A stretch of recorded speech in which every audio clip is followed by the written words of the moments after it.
That we will, of course, continue to bring you updates on that situation as it develops. For our next story, we head over to the Indo-Pacific, where in the latest developments, the Nepalese army have imposed a nationwide curfew following massive Gen Z-led protests that turned violent, leading to arson and vandalism of key government infrastructure and attacks on political leaders.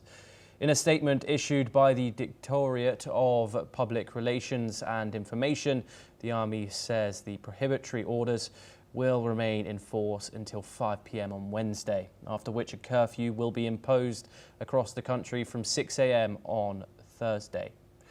The Army stated that the move was in response to threats to public security amidst political crises and violent attacks. There are reports of looting and vandalism on private property as well.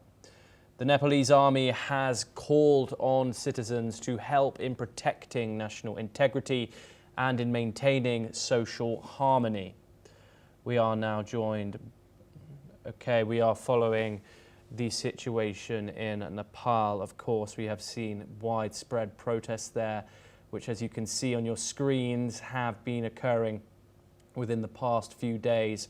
Started with social media protests, protests against social media being blocked in the country of Nepal, which showed the likes of WhatsApp and Facebook all being banned under Nepali law.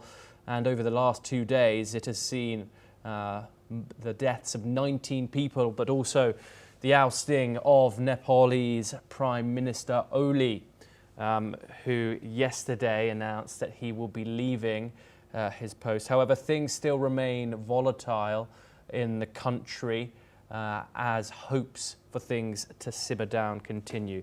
Okay, we're now joined by Major Dr. Mohammed Ali Shah, who is a geopolitical expert, and he joins us live from New Delhi. Thank you very much for joining us.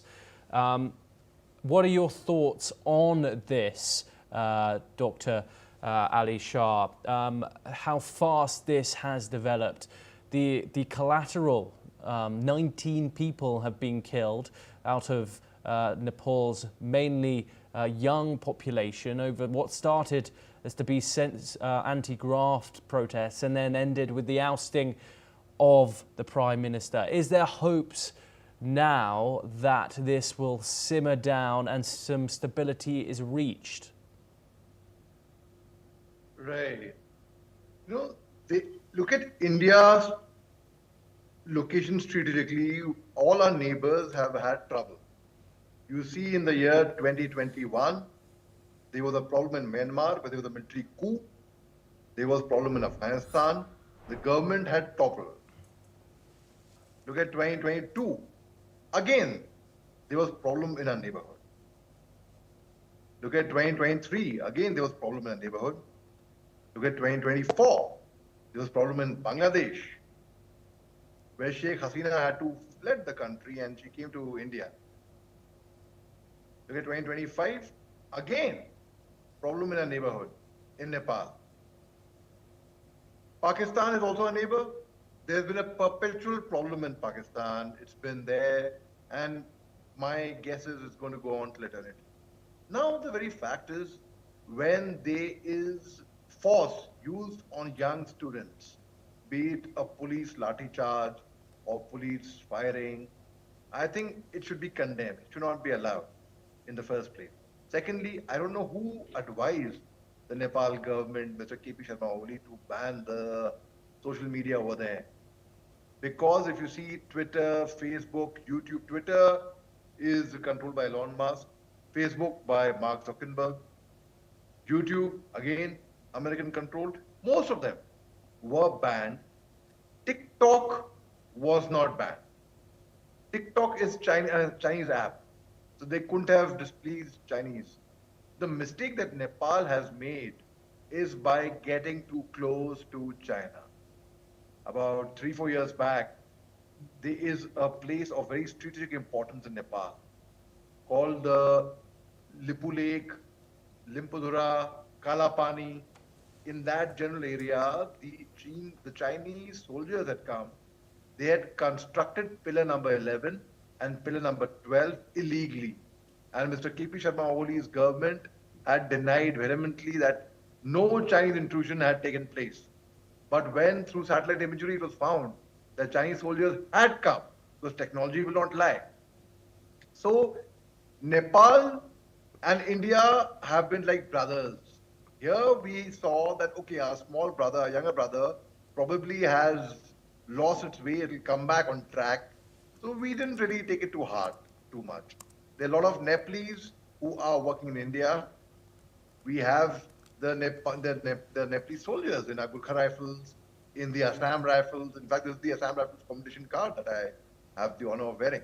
So we have so many, the Gurungs, the Thapas, Chetris, so many Bahadurs, so many of Ranas, so many of them are there in India.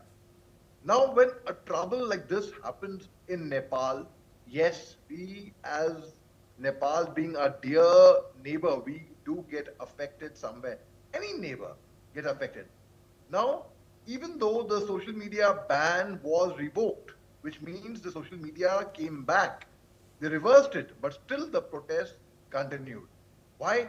Because the anger among the youth, primarily from the age group of 18 to 30, most of them, they were very, very unhappy. They were very angry that, okay, Yes. 19 people lost their lives, unpardonable completely. So they went on vandalism, arson, violence, which I say is never the solution. I'm never in support of arson, vandalism, a protest becoming violent, never. But then again, when Nepal government, they did not really communicate with the protesters. What they required was they should have come forward, had a dialogue with them. Let's resolve it. Let's talk it out. Do it. But no, they just Yes. banned it. The communication minister banned it. Okay. Then Nepalese Prime Minister KP Sharma Oli I'm resigned. sorry, we have run out of time. Please do stay with us, Major General. We move over to West Asia for our next story.